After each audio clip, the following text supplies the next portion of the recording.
Storytelling and Creators Community with Ferry Irwandi, Thomas Herda. Will be moderated by Yayan. Only on Your Voice Matters. Semangat pagi teman-teman Indozone semuanya. Oke, ini masih semangat-semangat ya. Ini datang dari mana saja nih kalau boleh tahu? Bogor. Oke, dari Bogor jauh-jauh hujan-hujanan ke sini pasti untuk mendapatkan sesuatu yang keren, yang bernilai gitu kan. Oke. Teman-teman semua selamat datang di Your Voice Matters by Indozone. Saya juga menyapa buat teman-teman yang ada di rumah karena ini selain kemudian ada di M Block Space juga kita tayangin secara langsung di YouTube-nya Indozone dan juga Facebook-nya Indozone. Nah, pada pagi hari perkenalkan saya akan menemani selama kurang lebih 1,5 jam ke depan di sesi storytelling dan juga konten dan juga community creators. Pastinya kalau berbicara soal storytelling sangat erat hubungannya dengan namanya konten, bener nggak? Bener ya, bangun tidur pasti konten, bener nggak? Bahkan mau makan konten, tapi konten yang kemudian bisa diterima oleh target audiens kita, kemudian ngena dengan related dengan kehidupan kita sebagai anak muda itu seperti apa sih? Nanti kita akan bahas di sesi ini, di sesi storytelling dan juga creator community. Pastinya Indozone juga punya kejutan untuk menampung para teman-teman content creator. Di stage, di samping saya sudah ada dua speakers yang keren banget. Ada Mas Ferry Irwandi, kita kasih tepuk tangan yang meriah untuk Mas Ferry. Ya, Mas Ferry pasti kemarin udah rame ya Mas ya soal konten stoikisme yang tahulah di podcastnya tetangga itu gitu, rame. Nah nanti boleh tanya-tanya soal kesuksesan sebagai konten creators tapi lebih ke storytellingnya ya. Kemudian yang kedua ada Thomas Herda, kita kasih tepuk tangan yang meriah untuk Bang Thomas Herda. Ya, Bang Thomas ini dari Creators Community Indozone gitu. Kira-kira Indozone punya kejutan apa untuk mewadahi teman-teman kreator yang pengen kemudian mengirimkan konten-kontennya di Indozone. Kita akan bahas, langsung saja kita kasih tepuk tangan yang meriah untuk kedua narasumber kita pada pagi hari ini. Ya, Mas Ferry dan juga Bang Thomas, selamat datang di Your Voice Matters. Ya. Kita berbicara soal konten, sebelum kita merambah ke storytelling, kemudian juga apa yang dimiliki oleh Indozone untuk menampung para teman-teman konten kreator ini. Nah kalau berbicara soal konten, kita setiap hari itu udah ngomongin konten mulu. Bahkan kalau ditanya orang mau kemana, konten dulu gitu. Kayak udah hal yang biasa gitu kan. Nah kalau Mas Ferry sebagai seorang konten creators, kemudian YouTubers, kemudian storyteller gitu, melihatnya seperti apa Mas Ferry? Fenomena konten ya. Yes. Kalau dari saya sendiri melihatnya sebagai opportunity sebenarnya karena dunia kan berkembang. Sesuatu itu punya value nggak cuma dari material gitu kan. Kalau dulu kita menilai value ya misalnya meja ini ada harganya. Sekarang idea pun bisa ada harganya. Cara bercerita pun bisa ada harganya gitu. Dan dengan dunia digital yang kayak sekarang, lu bisa dikenal orang, lu bisa di-aware orang, lu bisa diikutin orang. Walaupun lu nggak punya standar kegantengan atau kecantikan ala zaman-zaman dulu ya. Kalau tahun 2000-an, 98-2000 lu harus keturunan bule supaya bisa masuk TV. Iya kan? Nah sekarang itu semua kesempatan terbuka. Kalau dulu orang mau main musik, mau berkarir di musik, dia harus ngelewatin lapisan industri yang berlapis-lapis gitu. Nah kalau sekarang ya dari kamar, dari sound card, alat home recording. Kalau lu berbakat dan emang punya nilai jual lebih ya lu bakal up gitu. Jadi ya konten itu kalau kita lihat sisi baiknya adalah opportunity bagi semua orang. Jadi ya itu sih, jadi kalau kita memanfaatkan itu dengan baik ya mungkin kita akan mendapatkan kebaikan yang sama. Artinya konten itu tidak membatasi ruang gerak seseorang, kemudian bisa semua orang ikut bisa masuk dalam situ. Karena kadang tuh kita terpatok sama standarisasi yang sebenarnya munculnya kita nggak tahu dari mana gitu. Karena banyak yang membatasi kita ngerasa wah usia gue terlalu tua nih untuk memulai sesuatu atau kayaknya gue nggak cocok untuk memulai A, memulai B. Ya gue nggak jauh-jauh ngasih contoh ke orang lain, gue sendiri mulai YouTube channel di usia 29 tahun dengan keadaan punya anak yang udah masuk TK. Artinya emang di usia 29 tahun gue belajar, gue baru mulai melakukan aktivasi di sosial media gue dan ternyata ya sedikit berkembang lah alhamdulillah, sedikit mendatangkan manfaat buat kehidupan baik langsung maupun nggak langsung gitu. Terus juga kalau dikira waktu itu membatasi kita, ya gue sendiri baru belajar yang namanya videografi. Salah satu aspek yang menonjol di channel gue adalah sinematografi dan editing gitu kan. Itu gue baru belajar di usia gue 25 tahun. Artinya usia yang mungkin menurut orang di 25 tahun lu nggak bisa belajar apapun lagi. No, lu bahkan baru mulai gitu. 25 tahun tuh lu bisa belajar apapun. 25 tahun gue belajar bikin video, 27 tahun gue belajar naik skateboard. Yang namanya belajar untuk sesuatu yang baru itu nggak ada kata terlambat. Jadi jangan pernah membatasi diri dan jangan takut gagal, karena pasti gagal. Nggak mungkin lu tiba-tiba buat konten lu tiba-tiba viral gitu aja, ya mungkin aja sih 1-2, cuman hasil pertama itu nggak akan pernah memenuhi ekspektasi kita. Tapi ya bagaimana retensi kita untuk itu kan, oh ini berkembang nih, berkembang, oh sampai ke titik yang mana kita bisa nyimpulin, gue bisa go atau out gitu. Ada proses dalam perjalanan membuat konten dan kemudian jadi sesukses sekarang sebagai content creator. Kalau dari Bang Thomas sendiri melihat fenomena konten creators yang kemudian semakin banyak didukung dengan perkembangan teknologi seperti saat ini, seperti apa Bang Thomas? Ya, konten itu kalau benar tadi Mas Ferry bilang sebelum 2005-an lah kayaknya. Itu tuh orang tuh kayak mungkin masih industrinya TV masih gede ya. Jadi artis-artis masih fokus sama TV, terus kemudian YouTube di develop sama konten-konten kreator kecil yang harinya besar dan segala macam. Terus kemudian nyusul era pandemi dan segala macam udah mulai nih semua orang pengennya jadi konten kreator gitu. Kalau dulu ya pengen jadi apa? Pengen jadi artis. Kalau sekarang pengen jadi YouTuber, pengen jadi TikTokers, bahkan yang baru pengen jadi selebgram gitu. Jadi semua orang tuh merasa gue nih konten creator gitu. Nah dengan kemudahan teknologi sekarang itu, kalau dulu zaman di TV ini mungkin teman-teman bisa ngelihat di acara di sini itu kameranya gede-gede tuh. Jadi dari segi fisik juga gede-gede, dari segi budget juga gede gitu. Gede banget lah untuk beli sebuah kamera. Kalau sekarang pakai handphone lo udah bisa bikin konten gitu kan. Terus kalau di TV dulu kan misalkan TV ada batasannya, konten yang boleh sama konten yang tidak boleh gitu. Kalau di sini bisa bayang nggak, orang makan aja kita nonton loh. Orang makan ditonton. Ada yang ini bukan bukan merendahkan. Artinya saya amazed dengan orang reaction kita ditonton gitu. Dia nonton orang lain, kita nonton juga gitu.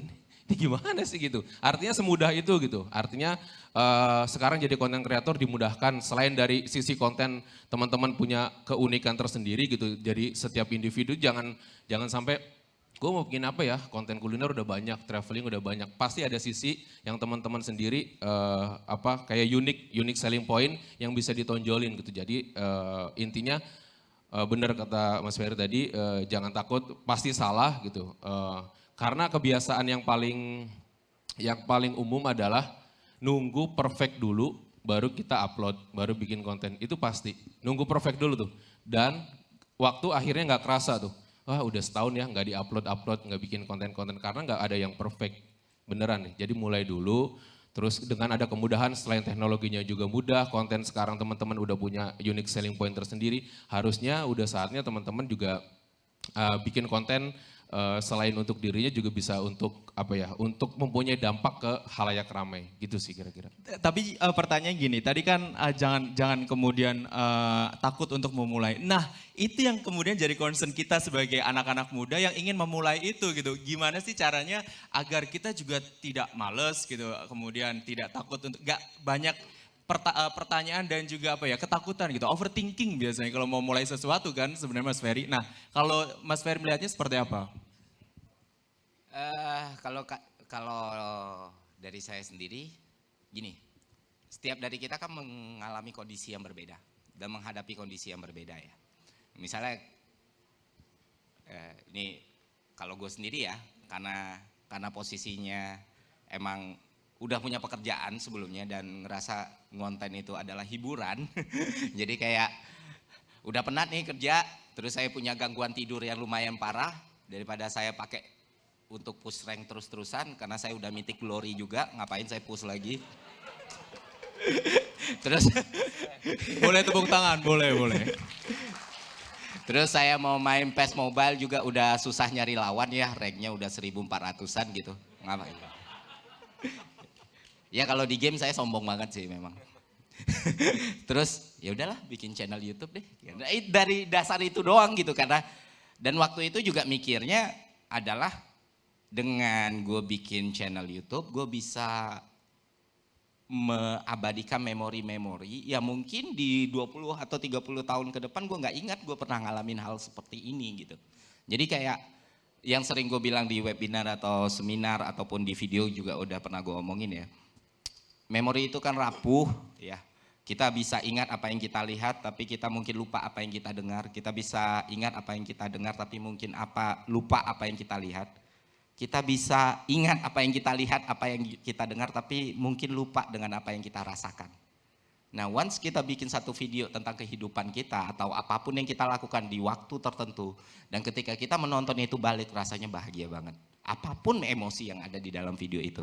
Dan itu saya alami ketika saya melihat video sekitar 12 atau 13 tahun yang lalu waktu saya, enggak deng, saya SMA 2006, iyalah, sekitar itulah. Video yang cuma direkam pakai Nokia 6600, yang mana itu HP paling mahal waktu itu ya, punya teman saya. Dan waktu itu ngerasanya bagus banget, pas ngeliat burik banget nih video. Terus ngeliat saya sendiri, oh ya saya lebih burik sih gitu. Cuman bahagia gitu, padahal video itu gak ada cerita, gak ada apa, dari situlah mulai. Dan akhirnya mengabadikan, lama-lama bukan cuma kegiatan tapi idenya apa gitu. Terus apa sih yang bisa gue share ke masyarakat sebagai seorang warga negara kayaknya gue nggak melakukan banyak kebaikan deh gitu kan. Jadi kayak gue punya privilege, gue sekolah, gue menempuh pendidikan, punya disiplin ilmu yang mungkin nggak dimiliki orang, apa salahnya gue bagi ke orang-orang yang mungkin nggak punya kesempatan yang sama. 1-2 orang bisa bermanfaat ya. Hitung-hitung bisa ngurangin dosa sedikit lah gitu. Nah dari situ akhirnya bikin konten. Dan kalaupun waktu itu gagal, gue gak akan nyesalin itu. Karena itu adalah bagian dari kehidupan, gue pernah mencoba ini. Dan ya gue harus terima gue gagal gitu. Dan sampai sekarang pun masih ngerasa ya, mungkin sekarang video saya masih ditonton 300.000 orang, 400.000 orang, bahkan ada 700.000 orang. Tapi bulan depan bisa aja view itu turun jadi 10.000, 20.000. Karena digital itu fragile, sangat-sangat fragile. Oke, kalau dari Bang Thomas, seperti apa Bang Thomas? Iya, pokoknya intinya itu kadang kita itu gini ya, malas untuk bikin konten tuh kata merasa, oh ini tuh udah hal biasa gitu. Udah hal yang sehari-hari segala macamnya gitu. Jadi kita udahlah nggak mungkin dibikinin konten dan segala macam. Ini salah satu pengalaman pribadi, saya ngebangun channel 2016 di YouTube gitu.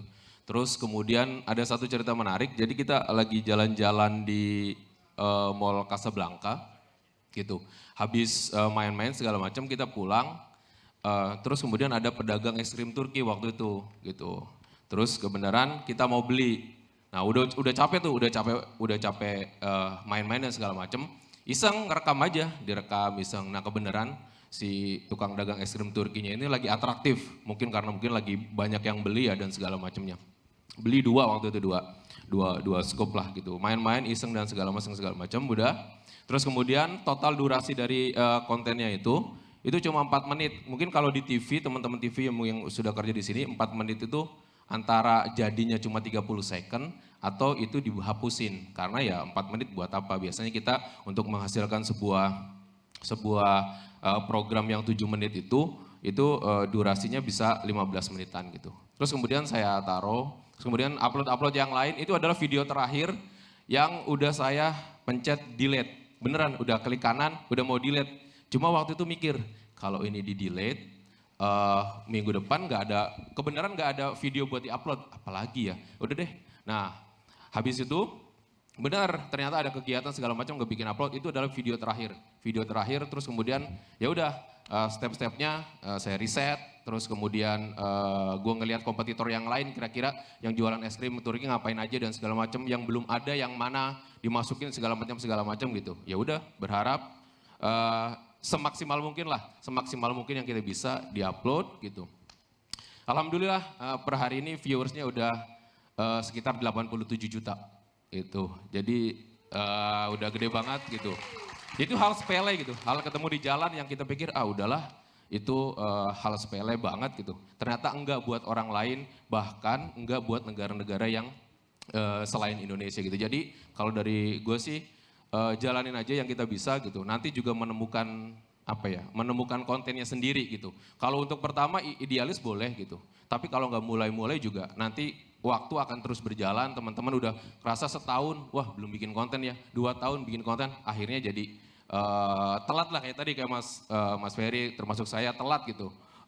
Untuk menyadari bahwa jadi konten kreator ini juga selain fun tadi, terus kemudian punya kenangan, kita juga ternyata ada sisi bisnisnya. Nanti mungkin lah kita bicara monetizingnya gitu. Betul, nanti kita akan bahas soal cuannya ya. Tapi kita juga mau ingetin buat teman-teman Indozone yang di M-Block Space dan juga yang ada di rumah. Nanti boleh di akhir sesi diskusi kali ini untuk memberikan pertanyaan kepada narasumber. Nanti 2 pertanyaan terbaik akan kita kasih door prize. Benar seperti itu kan?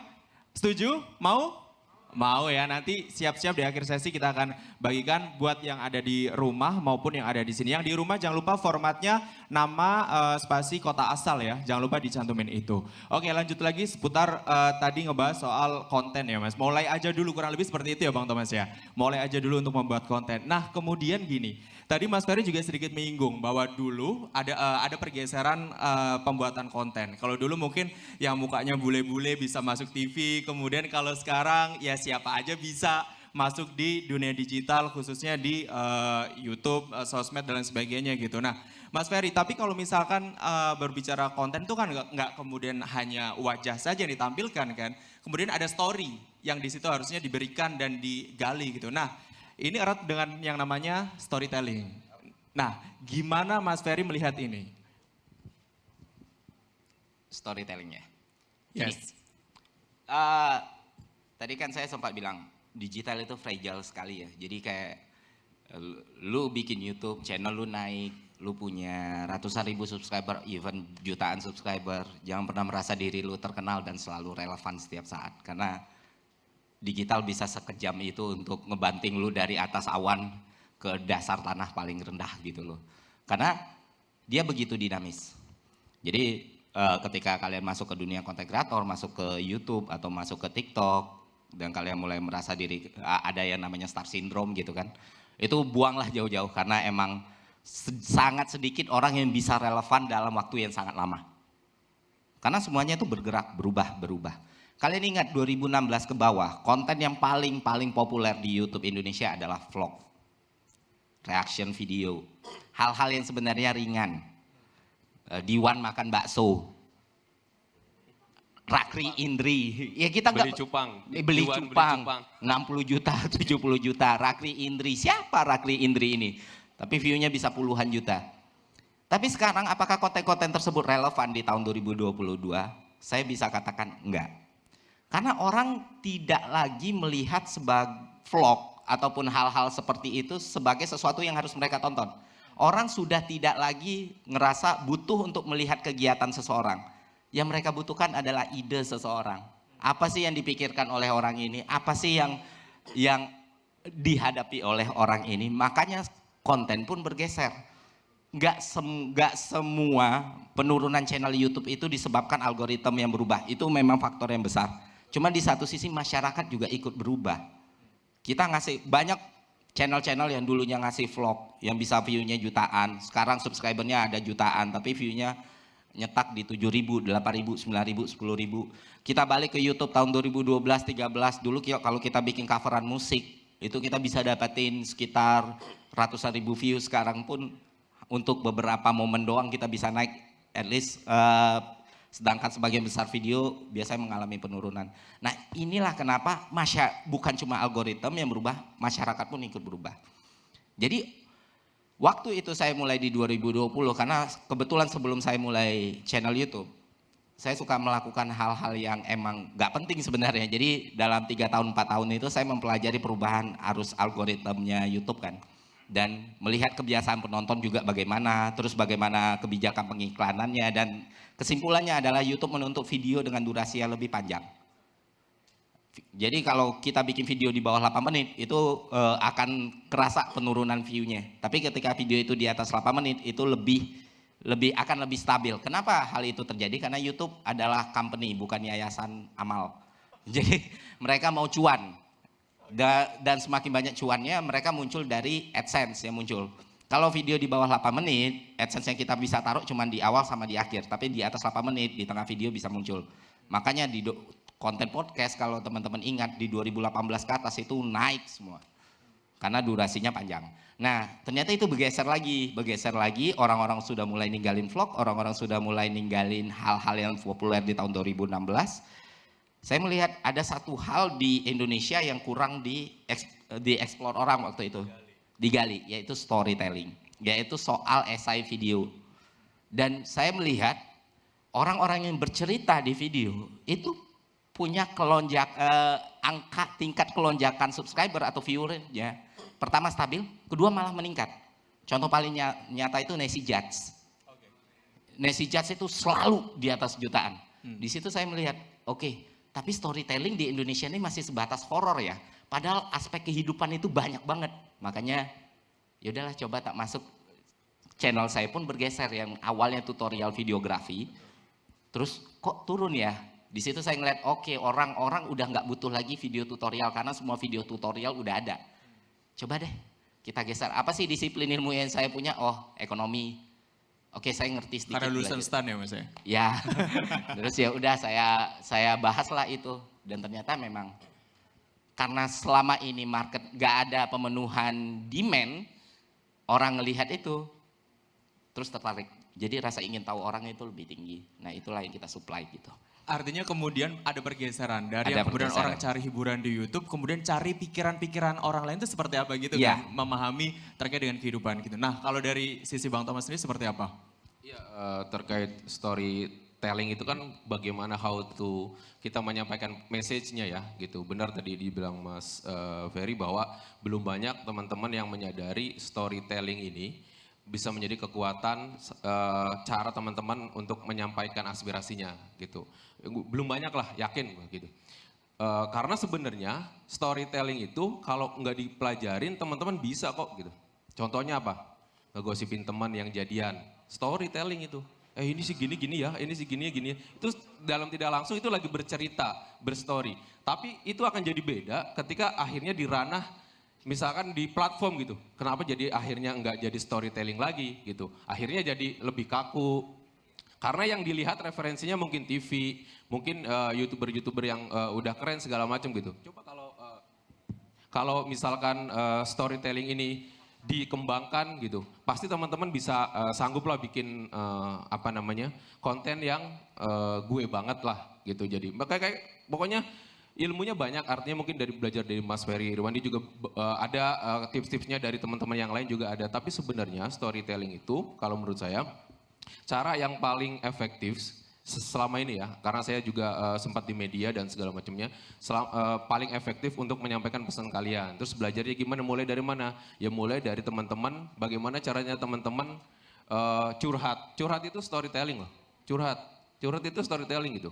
Gue kemarin kesini ya, gue ketemu sama cowok ini loh, ganteng ya, segala macam. Itu storytelling loh.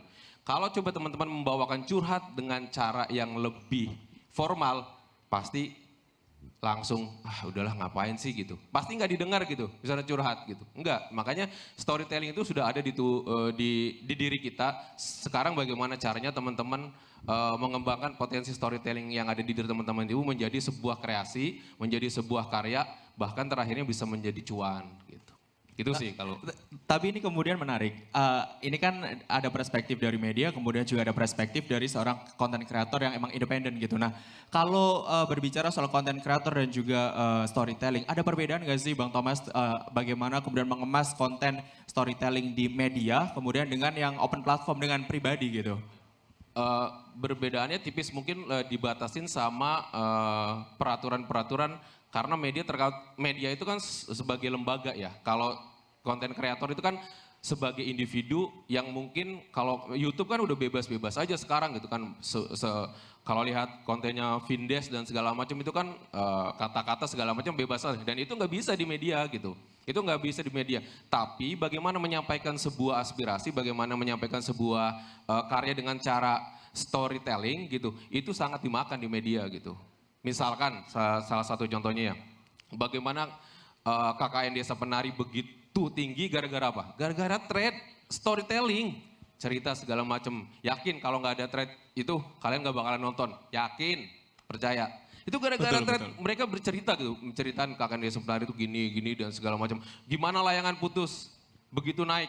Gara-gara apa? Gara-gara cerita, gara-gara bercerita di Facebook gitu. Sama gitu. Nah, itu juga bisa terjadi di media, artinya cara-cara storytelling yang teman-teman lakukan di platform teman-teman masing-masing, entah di Facebook, entah di Instagram segala macam, itu juga works di media gitu. Cuma memang di media ada batasan-batasannya, misalkan ya lu nggak boleh ngomong kasar, tapi bahasanya bisa diperhalus. Tapi storytelling itu salah satu the power of apa ya, cerita lah gitu di media juga gitu. Jadi sebenarnya cuma batasannya, perbedaannya cuma karena kita di media ada batasan-batasan yang mungkin bisa lebih diperhalus gitu. Oke, karena ada komisi yang mengawasi Betul, itu kan sebenarnya kalau betul. di media gitu. Kalau dari sisi konten kreator yang memang tidak harus ada komisi pengawasnya seperti apa Mas Ferry? Nah, storytelling bagi seorang content creator itu bisa berbeda-beda bentuknya ya. Tergantung dengan kemampuan, keunikan, dan SWOT yang dimiliki content creator tersebut gitu. Misalnya saya mengenal seorang content creator yang luar biasa jenius, yang pinternya luar biasa, tapi dia tidak punya kemampuan untuk bercerita direct di depan kamera, tapi punya kemampuan komedi yang sampai sekarang belum ada tandingannya, namanya Brian Furan ya. Kalau kalian pernah nonton konten Brian Furan, dia seorang storyteller yang gila, imajinasinya tuh bisa kemana-mana dan selalu relate, baik dari golongan dan penontonnya itu berasal dari kalangan masyarakat yang sangat luas gitu. Nah, Brian Furan menggunakan storytelling bukan dengan direct di depan kamera. Dia menggunakan storytelling, dia letakkan storytelling dalam setiap imajinasi yang dia bayangkan, terus dia wujudkan dan dia jadikan dalam bentuk video. Bisa juga storytelling dalam bentuk tulisan, misalnya kayak contoh Mas Thomas tadi ya, threadnya Mr. Simple Man yang KKN Desa Penari yang bahkan udah dibuat sekitar 2 tahun yang lalu, 2019, dan sekarang masih relevan karena begitu kuatnya cara bercerita beliau ini gitu. Dan sampai sekarang pun saya masih ngeliatin tuh, wah keren ya gitu, 2 sudut pandang, Widya sama Nur gitu. Terus tiba-tiba ada lagi sudut pandang ketiga tapi bukan dari Mr. Simple Man yang ngaco lah atau segala macam. Karena saking kuatnya tuh berkembang kemana-mana. Nah, ada lagi kayak misalnya seorang Agung Hapsah, dia mungkin tidak kayak Brian Furan yang buat komedi seperti itu, tapi dia punya kemampuan bicara yang baik, dibungkus dengan editing yang bagus, dibungkus dengan karakter yang kuat. Nah, itu juga menghasilkan output yang seimbang gitu, maksimal. Jadi storytelling itu bukan sebatas, wah gue gak bisa ngomong nih di depan kamera, atau gue bukan tipe orang yang lancar buat ngobrol sama orang, gue introvert banget loh, gue gak bisa storytelling. No man, salah satu storyteller terhebat yang dimiliki Indonesia sekarang adalah seorang introvert sejati, yang namanya Raditya Dika. Iya, dan dia bercerita di semua platform yang dia punya, film, stand up, buku, dan lain sebagainya. Kalau emang mulut kita tidak bisa menceritakan cerita, tangan kita bisa. Kalau tangan kita juga ternyata tidak bisa, imajinasi kita bisa. Jadi ya jangan selalu dikaitkan antara storytelling dengan kemampuan berbicara. Karena itu bisa jadi bias. Bedain storytelling dengan public speaking. Hal yang berbeda lah. Nah, selama content creator tahu di mana sih keunggulan yang dia miliki, di mana sih yang bisa dia eksploitasi, yang mana sih bisa dia explore gitu. Ya, maka storytelling akan jadi tools yang sangat-sangat berguna. Itu sih. Artinya nggak kemudian sebatas dengan dari kemampuan komunikasi, kalau kemudian mau sukses sebagai storyteller, seperti itu kan Mas? Iya. Ada kemampuan-kemampuan lain yang bisa digali. Nah, kemudian tahapan-tahapannya nih Mas Ferry, kalau kita berbicara soal storytelling, apa sih yang harus dilakukan untuk kemudian membuat storytelling itu sendiri gitu, sebagai seorang storyteller? Kalau Mas Ferry sendiri bikin konten stoikisme itu tahapannya seperti apa gitu? Tahapannya seperti apa ya? Kalau saya sendiri kan jauh banget dari contoh-contoh yang saya udah sebut tadi ya. Saya lebih kayak, saya orangnya suka bengong gitu, suka bengong, dudukan, sarungan gitu ya, ya bapak-bapak banget lah. Di depan teras gitu, terus mikir aja, mikir-mikir. Kadang kalau dipikir doang gitu tiba-tiba hilang, padahal yang dipikirin ini emas banget nih. Wah gila, wah gue kayak Einstein ya bisa mikir kayak gini. Gue kayaknya bisa memulai revolusi nih, kayak gitu-gitu. Akhirnya setiap saya memikirkan sesuatu yang sudah dalam banget, saya ambil handphone, saya buka notes. Saya tulis apa yang saya pikirkan. Jadi sebulan itu saya bisa memproduksi sampai 600 atau 700 note. Sampai hal-hal yang mungkin menurut orang nggak penting ya. Misalnya saya pergi ke warung, terus saya beli rokok. Yang biasanya saya taunya rokok, katakanlah harganya 20.000, terus naik 20.500. Itu saya catat di notes. Tanggal 7 Juni 2022 rokok naik Rp500. Dan saya nggak tahu itu untuk apa, tapi pada suatu hari ketika saya buka lagi note saya, ini bisa nih, bisa saya ceritain nih. Dan itulah sebagian besar dari konten saya itu munculnya dari situ gitu. Termasuk stoikism juga, termasuk waktu ngomongin krisis ekonomi global 2022, termasuk kemarin ya yang sebelum stoikism itu ada yang lumayan lah cukup viral waktu perang Rusia Ukraina, yang mana saya buat konten sebelum perang itu terjadi, dan di situ saya bisa bilang ini akan terjadi gitu. Dan beneran kurang dari 24 jam itu kejadian beneran, dan tiba-tiba video itu rame. Itu karena dalam 1 tahun saya lagi memperhatikan nih, Rusia ngebangin blockchain baru, pergerakan rubel kemana, terus kenapa ada bisa 100.000 pasukan di batasan Ukraina dan Rusia. Itu saya catat semua, terus dari catatan yang terpisah itu, ketika disambungin benang merahnya, oh ada hal yang menarik nih, missing puzzle yang mungkin nggak diketahui banyak orang. Akhirnya saya buat. Itu akhirnya dikumpulkan jadi satu konten utuh. Jadi satu konten utuh, dan ternyata ketika itu terbukti, maka video itu akan viral. Karena kebanyakan, oh ternyata beneran dia berani ngomong sebelum itu terjadi dan beneran terjadi. Nah, momennya pas waktu video itu keluar. Nah, kemudian gini Mas Ferry, seberapa besar andil dari sebuah storytelling terhadap kesuksesan sebuah konten? Kalau dari kacamatanya Mas Ferry? Sangat-sangat besar ya, karena balik lagi kayak saya bilang tadi, orang-orang lebih tertarik melihat bagaimana seseorang berpikir, bagaimana seseorang berimajinasi. Makanya, dan itu tidak hal yang berkualitas, katakanlah ini berkualitas, hal yang baik ini tidak akan bisa tersampaikan kebaikannya kalau tidak disampaikan dengan cara yang baik pula. Jadi sepintar apapun lu gitu, misalnya lu menguasai satu bidang yang pintar banget dan lu paham banget, tapi lu bicara dalam skup yang emang cuma lu dan beberapa bestie lu yang tahu gitu kan, yang sama-sama profesor juga, maka itu nggak akan kemana-mana. Kenapa? Karena orang nggak bisa keep up dengan itu. Kenapa hal kayak gitu sering terjadi? Karena ego lagi. Karena kebanyakan ketika kita buat konten, gimana sih gue terlihat keren, gimana sih gue terlihat pintar, yang kadang bahasa yang bisa dipakai dengan bahasa Indonesia simple kita Inggris-Inggrisin gitu kan, ya, atau kita pakai istilah-istilah yang kita tahu orang awam nggak tahu gitu. Nah itulah kenapa storytelling itu penting, karena kita harus tahu kita bercerita kepada siapa. Beda cerita kalau kita dalam forum akademik, dalam seminar nasional misalnya, atau kita dalam di hadapan kita ini ya para peneliti dan lain sebagainya, itu mungkin bisa relate. Tapi ketika kita bicara di platform yang mana kita menginginkan pertumbuhan subscriber, pertumbuhan viewer penonton yang lebih luas, maka cobalah untuk nge-reach penonton tersebut dengan bahasa yang mungkin mereka bisa pahami.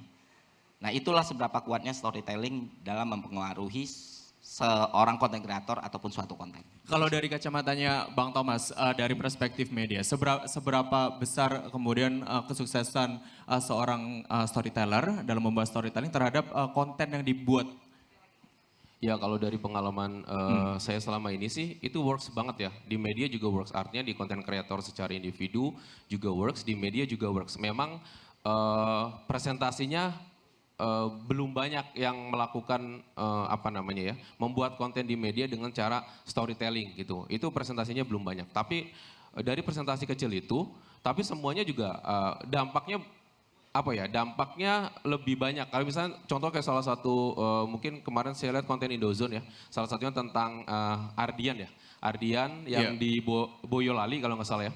Boyolali, dia seorang anak kuli bangunan, terus kemudian apa namanya bisa diterima di universitas top dunia gitu kan. Nah itu kan sebenarnya kalau kita bikin konten biasa ya udah hanya misalkan Adrian asal Boyolali diterima di universitas top dunia misalkan.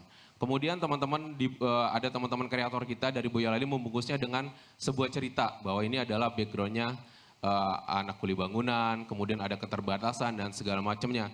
Dan itu apa namanya yang akses banyak banget gitu. Artinya konten-konten dengan model storytelling ini sekarang memang lagi booming ya, lagi diminati gitu. Mungkin mulai banyak juga konten kreator individu yang apa namanya merambah ke sana kayak Nessie Jazz, terus kemudian Mas Ferry sendiri gitu. Ini udah mulai berkembang nih. Nah nanti biasanya trennya kayak gitu tuh.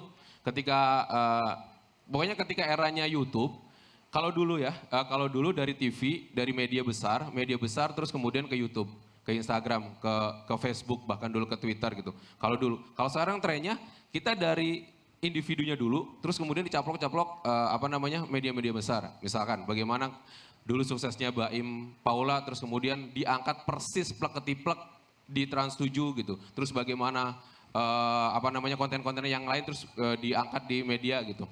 Nah dengan banyaknya konten kreator dengan yang storyteller ya, storyteller itu kemudian akan menular juga ke media gitu. Dan itu terbukti kok kalau di kita bahwa sebuah konten yang digarap dengan storytelling yang baik itu akan jauh lebih punya dampak dibandingkan dengan konten yang digarap dengan cara yang biasa aja gitu atau yang cara yang datar-datar aja gitu. Tapi ini kan kemudian jadi sebuah dilema ya, kalau misalnya kita idealis membuat story gitu kan, dengan storytelling yang udah kita susun dengan baik gitu, dengan yang namanya clickbait gitu. Apalagi di media gitu kan, berlomba-lomba kemudian untuk mencari traffic itu gitu, karena harus menghasilkan cuan gitu. Nah kalau dari kacamatanya Bang Thomas sendiri lebih penting mana antara storytelling dengan clickbait itu gitu? Clickbait itu pembodohan publik menurut gua. Oke. Udah. Karena clickbait itu sebenarnya gini, bikin judul yang membuat orang penasaran itu bukan clickbait dong. Ini banyak yang salah arti sebenarnya. Kalau clickbait itu judulnya apa, isinya apa. Gitu. Itu clickbait tuh. Misalkan ya contoh-contoh. Judulnya ini kuliner apa namanya? Kuliner makanan pedas paling pedas di Jakarta gitu. Tapi isinya bukan makanan gitu. Itu udah clickbait banget gitu. Nah, clickbait itu sebenarnya menurut gue pembohongan publik gitu. Yang ada adalah bagaimana kita formulasi judul itu mengundang orang untuk apa namanya untuk melihat konten kita, video kita, artikel kita atau postingan kita dan segala macamnya. Walaupun misalnya tipsnya gini kalau teman-teman bikin itu supaya itu tidak dianggap clickbait. Misalnya gini, dari sebuah konten video aja paling simpel. Ada 10 menit video, terus kemudian dari 10 menit itu ada sekitar mungkin 30 second ya, 30 detik yang kejadian yang orang nih kalau dipotong di TikTok pasti viral nih. Pasti viral lah 30 second. Nah itu bisa dijadiin judul gitu, 30 second. Walaupun durasinya secara durasi itu kan 0,0 sekian persen dari total durasi. Tapi itu bukan clickbait gitu. Bahwa ada di video itu bukan clickbait. Tapi bagaimana kita kalau anak marketing bahasanya ya marketing lah. Misalnya yang viral.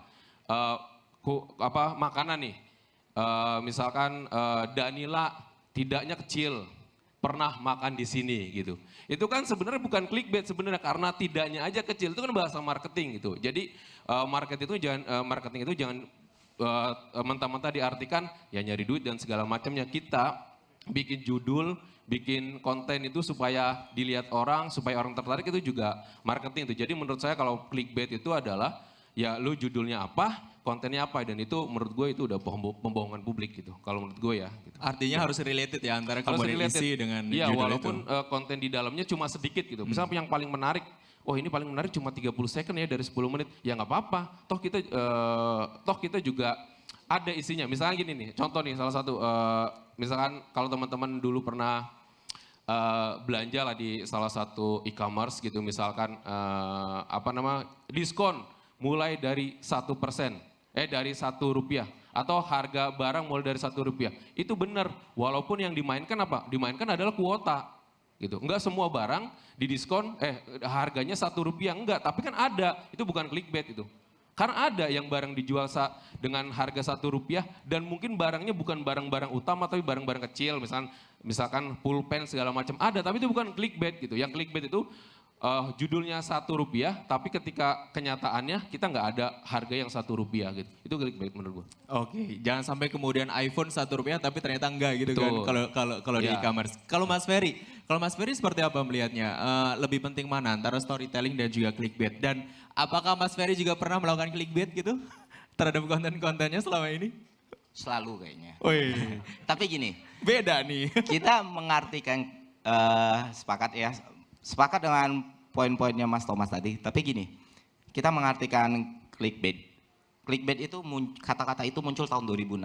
Kalau nggak salah dari buku yang saya baca. Kata muncul 2006 sebelum YouTube, sebelum internet berkembang kayak sekarang di mana orang-orang masih dalam mail list, orang-orang masih dalam forum.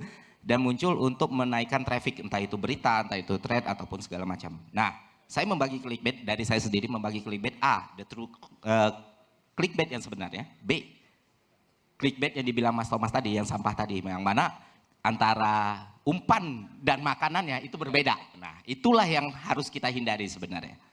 Jadi kayak, misalnya di video saya lagi ngebahas tentang apa ya, misalnya kayak saya ngebahas tentang gameplay saya main Mobile Legend. Tapi clickbait saya bilang Mobile Legend bangkrut gitu. Padahal isinya nggak ada sama sekali soal kebangkrutan Mobile Legend. Nah, itulah clickbait yang sangat-sangat tidak boleh dilakukan sebenarnya. Nah, yang sering ada di media itu munculnya kayak gini nih. Inilah besaran gaji si A. Tapi isi berita dari awal sampai akhir besarannya kita nggak tahu. Nah, itulah clickbait yang tadi Mas Thomas bilang. Nah, memahami clickbait itu sendiri, internet itu adalah satu cloud yang mana isinya bisa dalam 1 detik, dalam 1 menit itu bisa jutaan video yang diupload. Sebagus apapun konten kita, tapi nggak ada satu poin yang bikin orang tertarik untuk ngeklik konten kita, maka hal yang baik itu nggak bisa disampaikan ke orang. Itu. Nah, artinya adalah ketika kita membuat sebuah konten, maka kita harus berpikir 360. Nggak cuman kualitas substansinya, tapi bagaimana cara menjualnya. Nah, yang sering disalahpahami orang adalah efektivitas dalam membuat clickbait itu sendiri. Misalnya teman-teman di sini ada yang baru mulai channel YouTube ya. Dan biasanya orang yang baru mulai kan buka tutorial gimana sih cara bikin clickbait. Rata-rata semua orang akan melakukan satu hal yang sama. Pakai fontnya norak, pakai warna yang nabrak, karena berpikir teorinya adalah font yang norak, warna yang nabrak, dan judul yang kontroversial akan menarik orang. Sementara sebagai konsumen dia tahu sendiri, kalau dia nggak akan ngeklik video seperti itu. Nah, kebanyakan orang mulai channel YouTube, oh mana sih fontnya, pasti pakai font warna kuning, dikasih stroke, terus dikasih, benarkah gitu kan, itu tuh pasti gitu. Oh, udah ada tanda tanya, Iya, ada tanda serunya iya. pula.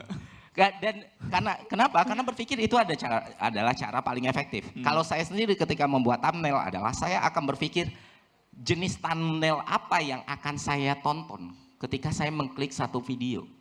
Jadi bahkan dalam meneliti thumbnail itu saya bikin research sendiri gitu. Saya pun mengklasifikasi thumbnail, oh ini tier A thumbnail. Menurut experience saya selama menjadi seorang penonton YouTube, ini tier B thumbnail, ini tier C thumbnail. Ini jenis thumbnail yang nggak akan saya klik videonya, karena judulnya heboh banget. Ini jenis thumbnail yang akan saya klik videonya, karena dibuat dengan estetika yang baik. Dan terlihat, oh ini video, kalau thumbnailnya aja kayak gini, berarti isinya bisa bagus nih. Nah, karena sebagai penonton saya menempatkan diri seperti itu, dan saya juga mencari market yang seperti itu, maka saya akan membuat thumbnail yang juga seperti itu. Artinya, bagaimana untuk pembuatan thumbnail pun saya butuh 1 hari full supaya tahu ide apa yang muncul, kata-kata apa, pemilihan fontnya, sampai komposisi gambarnya. Dan itu saya lakukan dari awal. Dulu orang-orang bilang, wah lu salah, lu kayak gini nggak akan naik-naik. Tapi kan hidup itu kan ya kita punya data ya. Data itu adalah sesuatu yang faktual gitu kan. Dan based on data ada probabilitas, ada yang namanya ada tingkat anomalinya.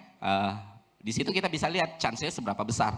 Dan saya konsisten buat thumbnail yang emang thumbnail yang akan saya klik ketika saya melihat video orang lain. Itulah sampai sekarang ternyata it works gitu. Ini menarik karena Mas Ferry tadi bilang udah mengklasifikasikan thumbnail itu sendiri, ada tier A, tier B, tier C gitu. Nah, memang sebenarnya kalau membuat thumbnail sendiri tuh ada ketentuannya nggak sih Mas? Nggak ada. Tapi orang-orang pasti ketika membuka thumbnail adalah dia melihat sebagian besar thumbnail dibuat seperti apa.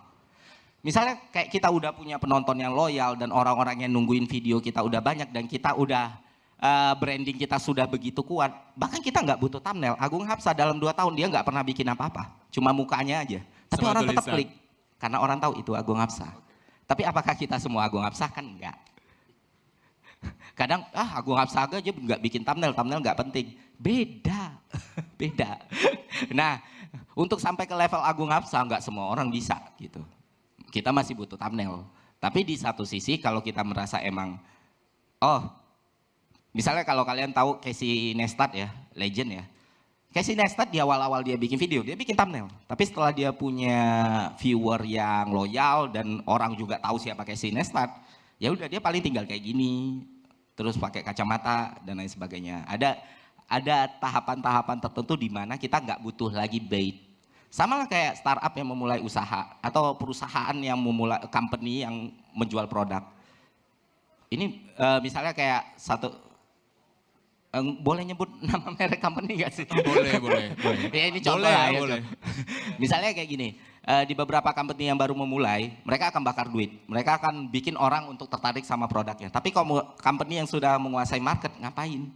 Sekarang kita pernah ngelihat nggak YouTuber atau selebgram atau TikTokers gitu yang di endorse sama Apple? Enggak. Nah kayak gitu juga dalam bisnis dan ekonomi ya. Itu sih. Oke, kalau Bang Thomas sendiri ngelihat soal thumbnail ini menarik juga gitu karena bahkan Mas Ferry bisa mikirin thumbnail seharian gitu. Nah, kalau Bang Thomas sendiri lebih seberapa besar pengaruh thumbnail terhadap kemudian kesuksesan sebuah konten itu sendiri gitu di samping clickbait tadi? Besar. Kalau untuk misalkan di YouTube parameternya cuma 2 kok, thumbnail sama judul. Karena begitu thumbnailnya menarik, judulnya enggak, itu masih ketolong. Thumbnail yang enggak menarik, judulnya menarik juga masih ketolong gitu. Kalau dua-duanya oke, itu udah enak banget gitu. Karena kan sebenarnya gini, ekosistem YouTube dibentuk sudah sangat canggih ya. Jadi gitu. Kan kalau teman-teman lihat satu video terus kemudian ada suggest video yang lain kan. Itu apa yang ditampilin? Kalau nggak thumbnail, judul. Makanya itu adalah sortir pertama, gerbang pertama ketika teman-teman bikin konten gitu. Jadi pikirin bener-bener thumbnail, terus kemudian pikirin bener-bener judul sehingga orang minimal ngeklik. Yang sekali lagi yang tadi lu bilang bahwa clickbait itu, ketika yang di nomor 2 itu ketika bohong. Oke, untuk pertama mungkin orang banyak tertarik nih, kayak salah satu media lah, ada online lah, mungkin juga teman-teman tahu, judulnya bombastis gitu, ngambil thumbnailnya parah gitu. Kita ngeklik aja nih, wah kok isinya gini doang ya, kok isinya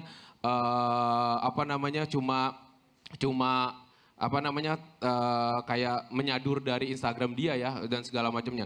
Tapi terus kemudian mereka bikin lagi, kita ngeklik lagi, bikin lagi, ngeklik lagi, itu nggak bertahan lama.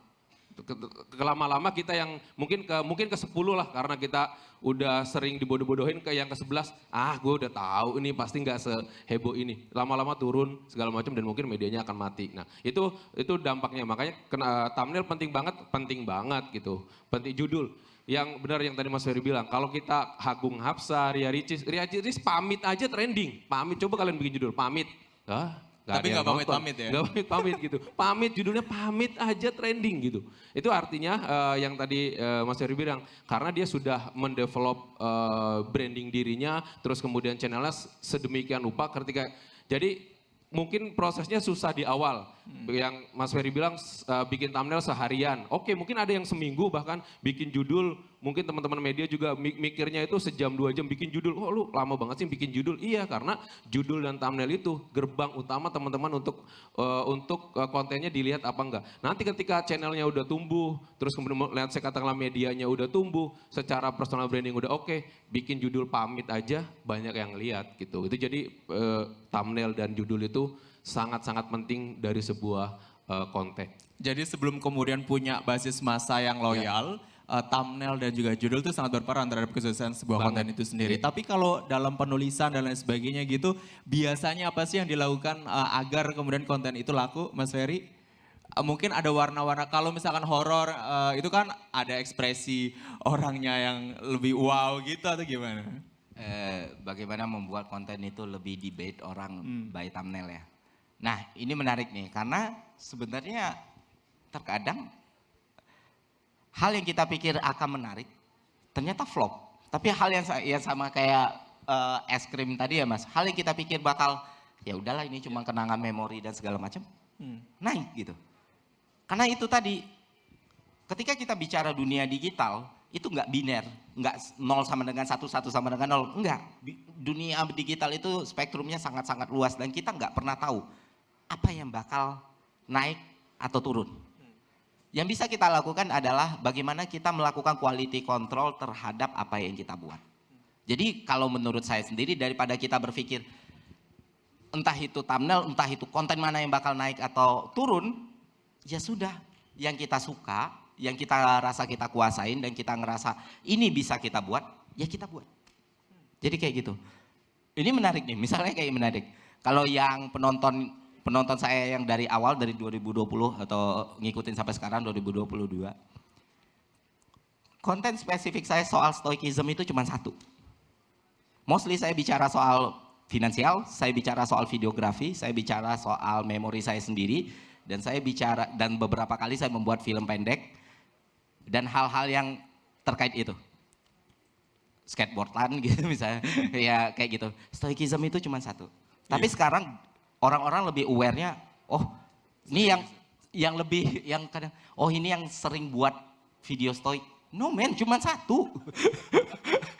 Tapi ya, saya nggak pernah menduga kalau itu yang bakal laku. Dan kalau misalnya orang yang katakanlah, oh berpikir ini caranya nih gue supaya naik, ya sah-sah saja misalnya ya. Kayak akhirnya buat lagi. Dan walaupun itu sudah naik, apakah saya membuat konten selanjutnya? Enggak, saya stay untuk apa yang saya pikirkan untuk saya buat gitu. Dan nggak berusaha untuk memenuhi demand itu. Kalau mungkin mungkin ada orang yang berpikir, wah satu tema dia naik, dia akan eksploitasi itu terus-terusan. Saya berpikir, mungkin saya bisa lakukan dan mungkin bisa mendapatkan manfaat. Tapi pertama, pertanggungjawaban saya sendiri sebagai orang. Apakah saya sudah kompeten untuk bicara seperti itu? Kedua, seberapa tahan saya untuk membicarakan sesuatu seperti itu terus-terusan. Ketiga, pasar di masyarakat ini nggak akan pernah ada habisnya gitu. Ya sudah, saya akan membuat apa yang saya pikir harus saya buat. Jadi saya bicara soal kondisi geopolitik di global, saya bicara soal ekonomi, saya bicara soal finansial, soal fraud, dan tetap saya lakukan sampai sekarang. Dan tidak tergantung lagi orang sukanya apa atau orang nyarinya apa. Ya, take it or leave it gitu. Oke, berarti Gitu sih. nggak tergantung kemudian permintaan subscriber yang Iya. kalau saya baca komen-komennya di YouTube-nya tuh stoikismnya mana Mas? Konten-konten kayak gitu kan Mas ya? Saya selalu bilang, saya bukan ahli di bidang itu dan sama-sama baru belajar. Mungkin kita bisa melihat, kita baca bukunya Bang Henry atau kita bisa lihat YouTube-nya beliau. Ada juga kayak ada Martin Surajaya yang seorang ya jago banget filsafat dan YouTube-nya bagus banget. Terus Dr. Farudin Faiz dan banyak orang yang jauh lebih kompeten untuk lu pelajarin gitu. Nah itu yang saya bilang, it's not me. Dan kalau karena kebetulan itu naik karena saya, dan saya pun ngerasa itu bukan gitu. Satu konten ya kebetulan diundang sama Om Deddy terus ngomongin itu dan orang mulai tahu, ya carilah carilah ke orang yang lebih oke gitu. Oke. Jadi maksudnya satu lagi sebagai konten kreator, ketika kita menceritakan cerita, kita harus punya rasa tanggung jawab atas apa yang kita bicarakan. Betul. Gitu. Jangan cuma ngerasain momen-momen, wah mumpung nih, mumpung. Nah disitulah saya berusaha untuk mengendalikan diri saya. Oh mumpung lagi banyak yang ngomongin, terusin aja lah. Enggak, saya harus belajar dulu, saya harus paham dulu, dan saya masih bodoh. Untuk itu ya udah. Saya lakukan apa yang bisa saya lakukan gitu sih. Nggak kemudian cari cuan itu bukan. Saya nyari cuan tapi kan nilai dari sebuah kecukupan itu kan bisa berbeda-beda ya. Dan kalau terus saya kejar sampai ke atas akan selalu tidak cukup gitu. Dan untuk apa? Jadi ya lebih baik yang bisa membuat saya tetap tahan dan tetap senang ngerjainnya ya. Tetap menjadi Ferry Irwandi yang orang kenal sebelumnya lah. Tepuk tangan dulu Gitu dong sih. untuk Mas Ferry. Oke. Baik, nah sekarang kalau kita tadi udah ngomongin soal konten, cuan, konten kreator, storytelling dan lain sebagainya gitu Bang Thomas. Nah kita ke Bang Thomas. Indozone sendiri itu punya apa? Kemudian untuk mewadahi para teman-teman konten kreator yang di luar sana yang kemudian pengen apa ya bikin konten yang bisa dikirim ke Indozone. Indozone punya apa sebenarnya? Ya, jadi di Indozone itu ada namanya IDZ Creators ya. Itu apa namanya community kreator kita. Jadi teman-teman siapa aja yang punya minat untuk menjadi kreator bisa gabung di situ gitu. Itu free dan segala macam. Dan kita member kita udah ada di apa namanya udah ada di seluruh provinsi 34 provinsi. Terus kemudian kita sekarang udah ada di sekitar 10 negara di dunia. Jadi kita ngomongnya bukan lagi Indonesia tapi ngomongnya di dunia gitu. Jadi teman-teman bisa kirim kreasinya dalam bentuk artikel, foto atau video. Terus kemudian ketika nanti dipublish di platformnya Indozone itu akan ada cuannya. Gitu kira-kira. Ada apa ya, ada uang terima kasihnya lah gitu. Nanti berapa dan segala macamnya teman-teman tinggal ngecek aja di Instagramnya indozone.id juga itu udah sering kita posting gitu. Ada reward yang diberikan gitu? Ada reward yang diberikan, terus kemudian setiap bulan akan ada pemilihan creator of the month, terus kemudian ada content of the month gitu. Jadi apa namanya, banyaklah aktivitasnya di IDZ Creator itu. Gitu. Tapi ini enggak kalau misalkan balik lagi ke IDZ Creators ini sendiri, tapi ada persyaratan khusus nggak sih sebenarnya kalau misalkan teman-teman konten kreator yang pengen masuk di sini gitu sebenarnya Bang Thomas?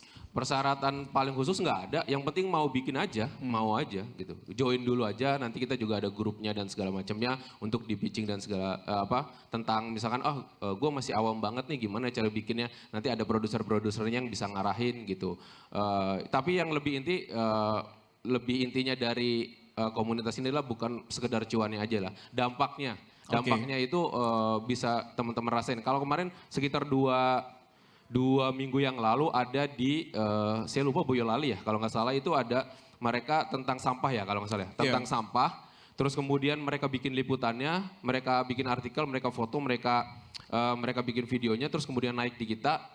Selang sehari apa 2 hari, Pemdanya udah membersihin sampahnya gitu. Itu kan dampak gitu. Walaupun kecil buat teman-teman di sana, tapi dampaknya buat masyarakat gede. Artinya cuan itu sebagai bonus gitu. Ya nggak salah juga kita bikin cuan segala macam, tapi dampaknya itu yang lebih penting gitu. Bagaimana kita bisa membantu orang, bagaimana konten kita yang mungkin menurut teman-teman ini mah konten biasa aja, ternyata bisa membuat perubahan yang signifikan di masyarakat, terutama di lingkungan sekitar kita gitu. Dan Indozone itu memfasilitasi itu. Jadi artinya, loh kenapa, apa bedanya dengan memposting di media sosial kita? Iya, oke, media sosial teman-teman oke, tapi Indozone dengan basis masa yang udah tinggi, kita followersnya udah 4,5 juta di Instagramnya aja satu akun, apalagi di akun-akun yang lain mungkin sekitar 12 juta sampai 15 juta followersnya itu. Kalau konten teman-teman bisa di-boost dengan followers 15 juta orang, itu dampaknya akan luar biasa gitu. Jadi artinya ini Indozone itu sebagai sebuah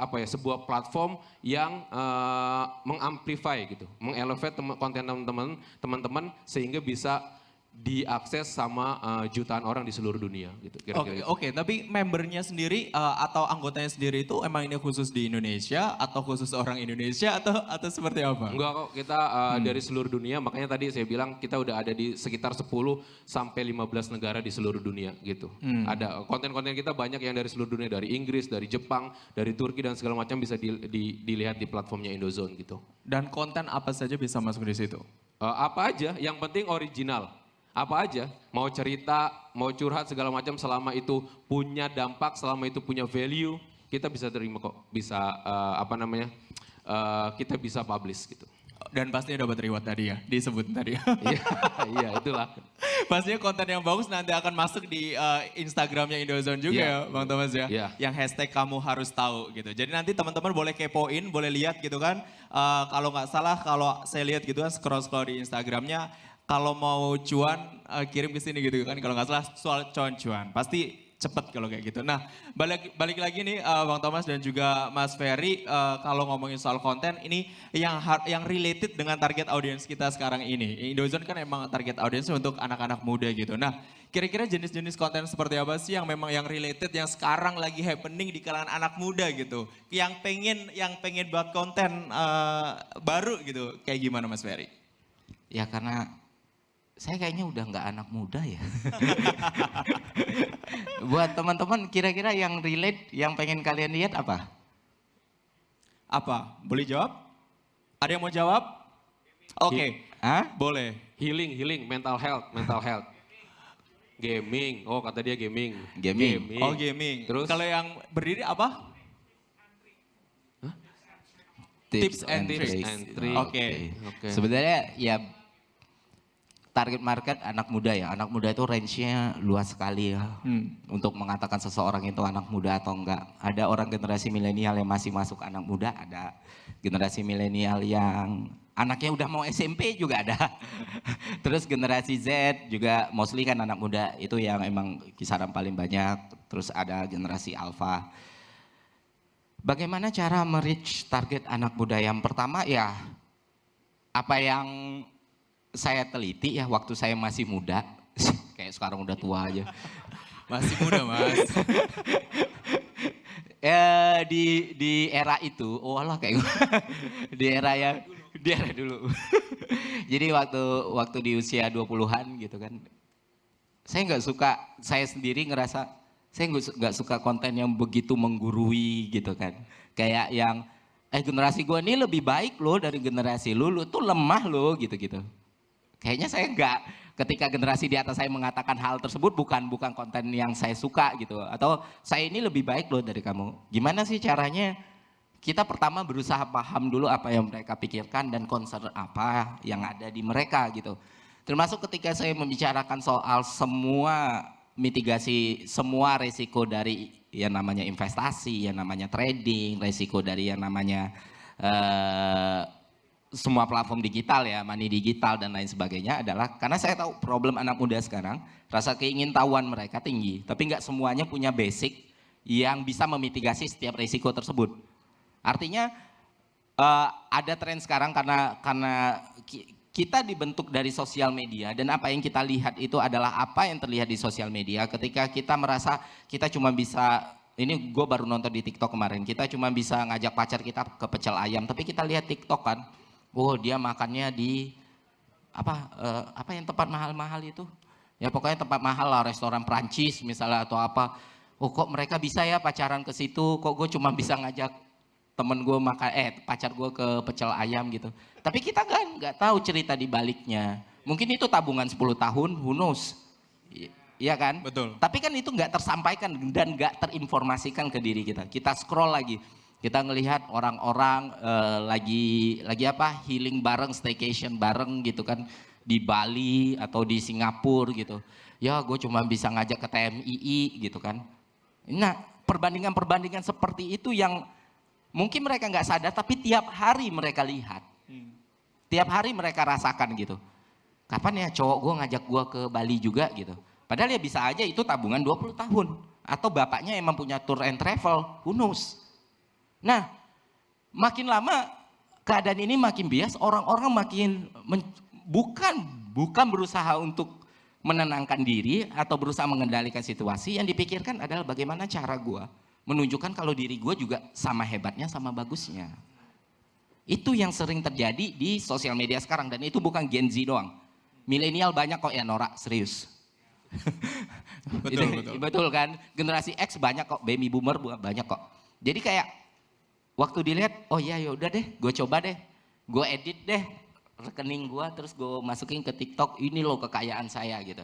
Dan itu terjadi, berkali-kali terjadi.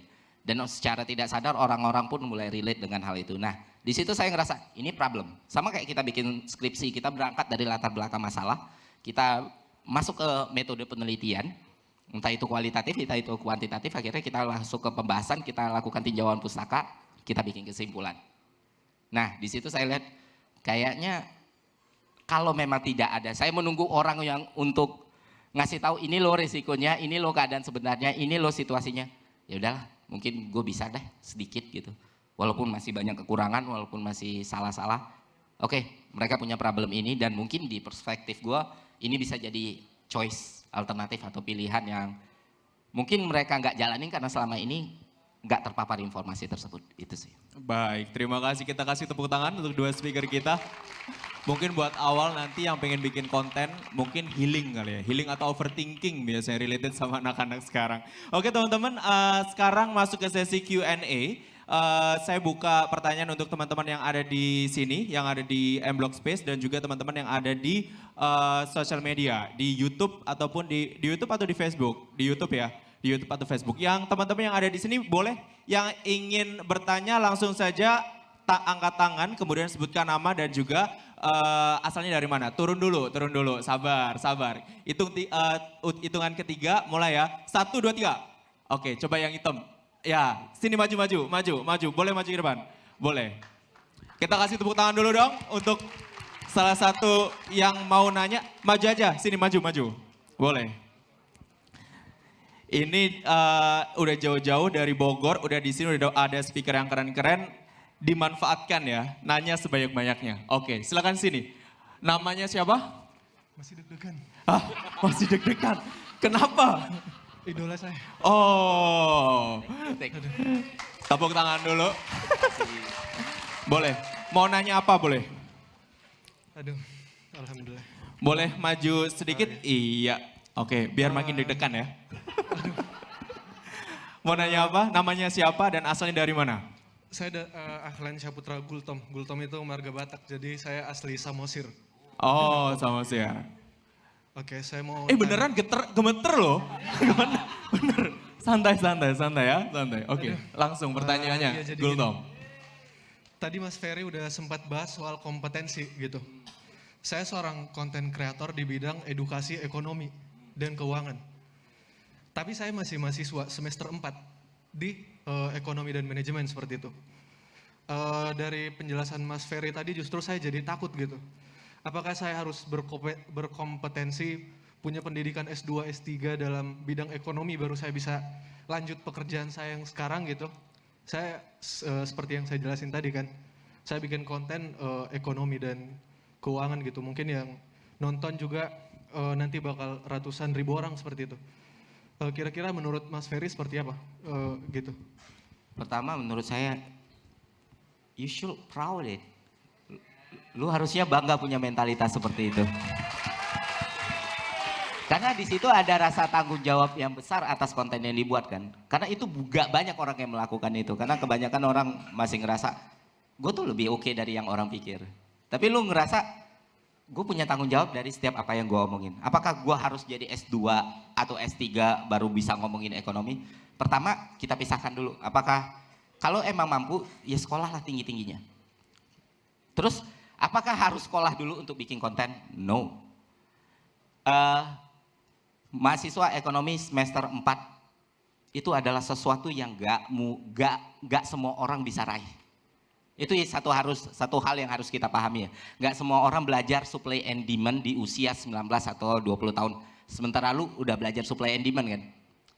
Apa salahnya itu dibagi?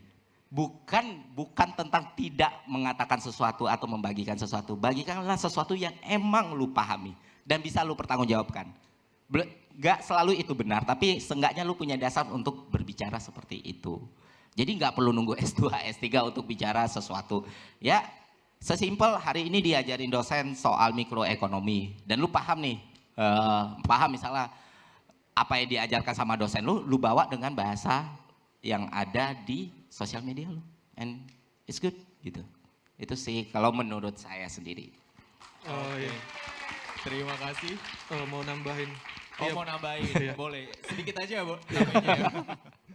Nah bener yang kata Mas Ferry tadi, saya meskipun bahas ekonomi gitu, mungkin Mas Ferry tahu channel Ngomongin Uang? Apa? Ngomongin Uang. Iya.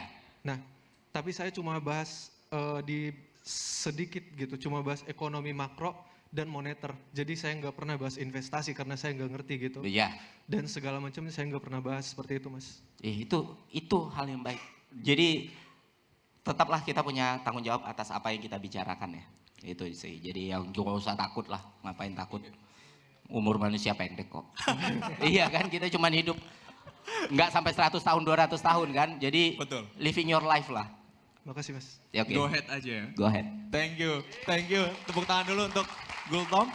Oke, mungkin ada yang mau bertanya lagi? Oke, yang di depan. Duluan Mas, maju aja, maju. Cepet.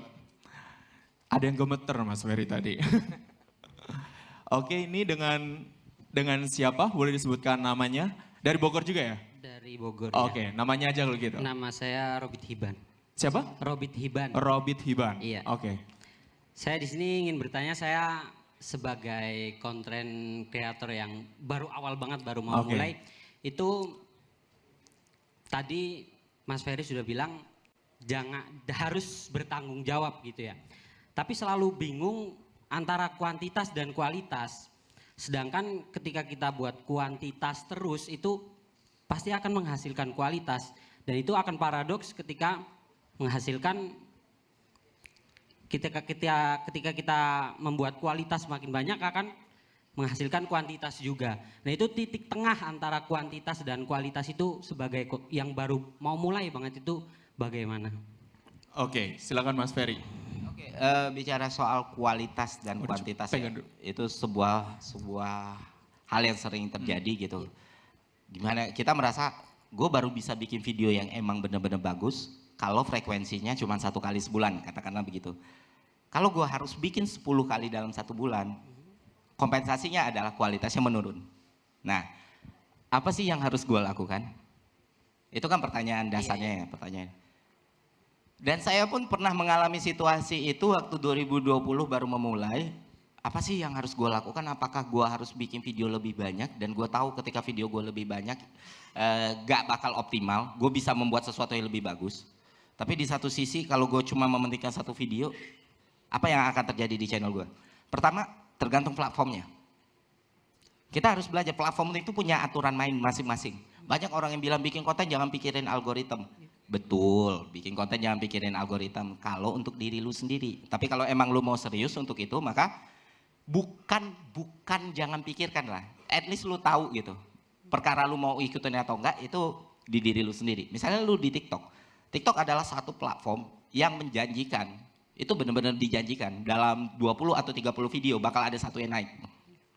Apapun itu videonya. Karena jualan di awal TikTok adalah kalau lu mau populer, lu mau memulai, mainlah TikTok. Yang mana itu menuntut kuantitas. Iya kan?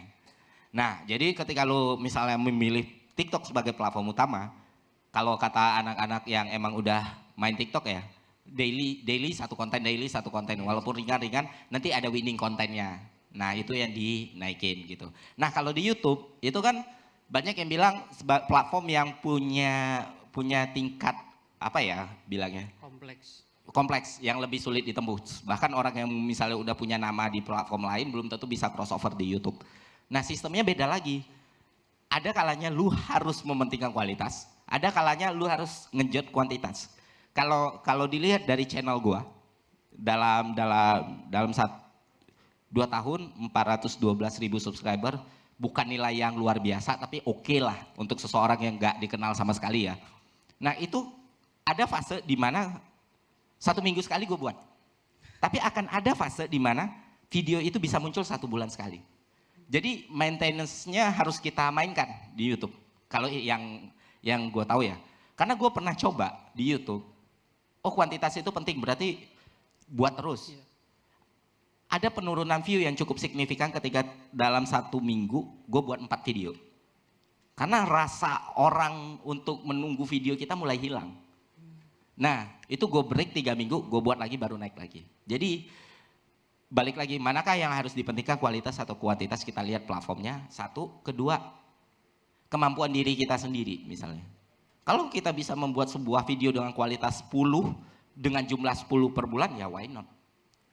Gitu. Jangan sampai, yang paling penting jangan sampai kita kehilangan keseruan, kesenangan dan kebahagiaan dalam membuat konten. Itu sih. Cukup? Baik, terima kasih Mas Ferry. Oke ya, ini masih mau ada yang bertanya lagi? Turun dulu. 3, 2, 1. Oke, yang depan, yang belakang. Yang belakang. Mana? Nggak apa-apa, yang belakang dulu. Nanti ya Mas, abis ini ya. Oke, Mas maju.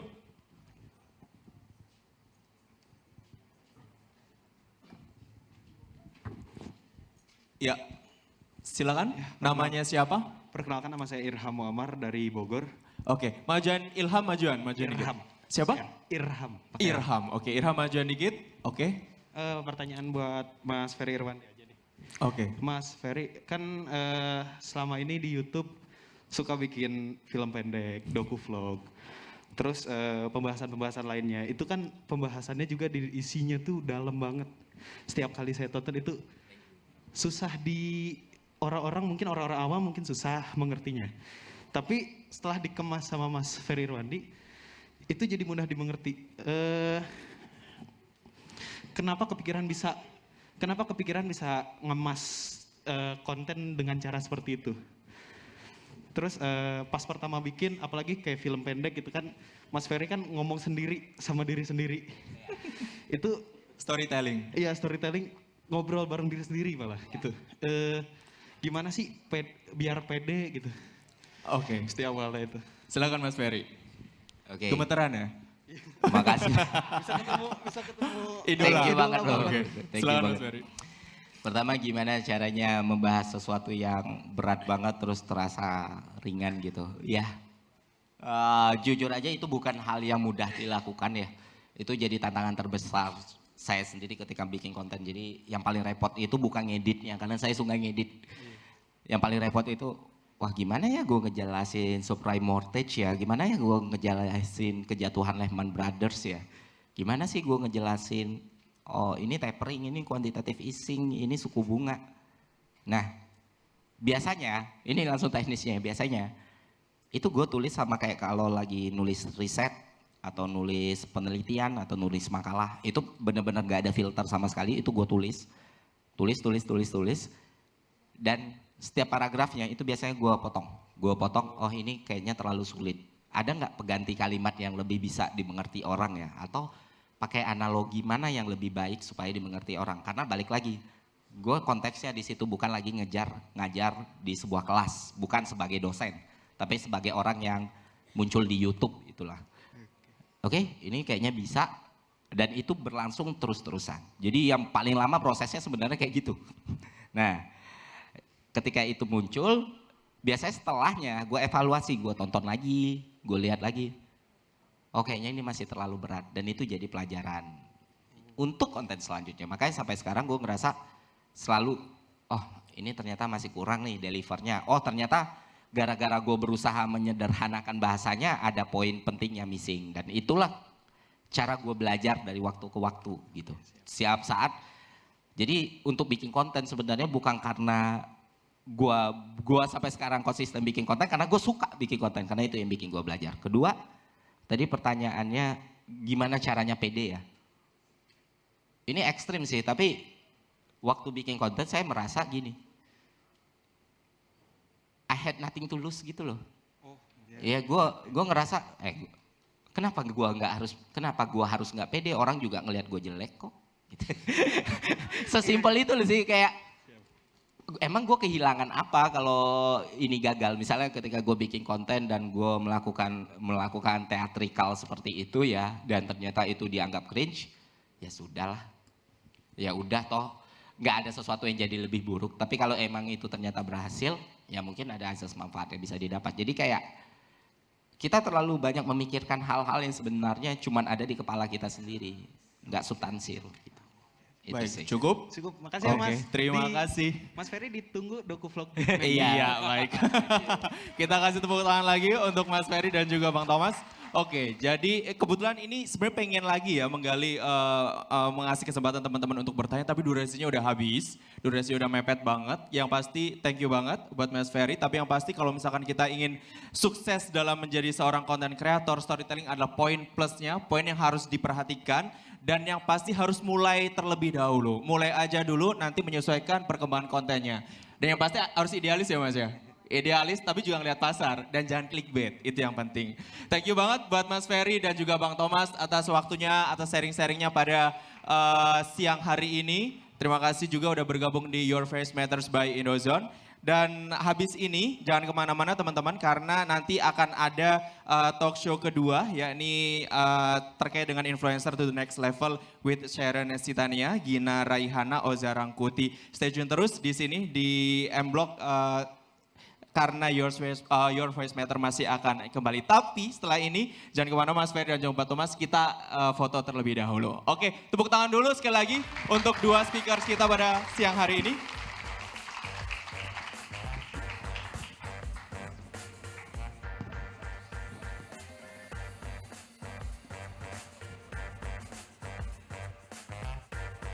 Oke, lihatnya kemana ini kameranya? Oh, sini. Oh, ke belakang. Oke, siap. Hitungan ketiga ya, Mas. 3, oke. 3, 2, 1.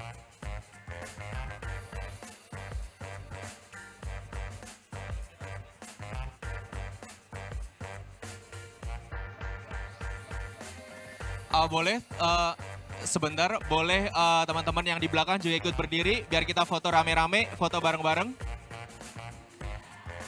Boleh teriak Indozone, Your Voice Matter ya. Kalau saya sebutin Indozone, teman-teman jawab Your Voice Matters. Oke? Boleh, oke. Sebentar ya Mas, kita mulai dulu ya. Indozone, Your Voice Matters.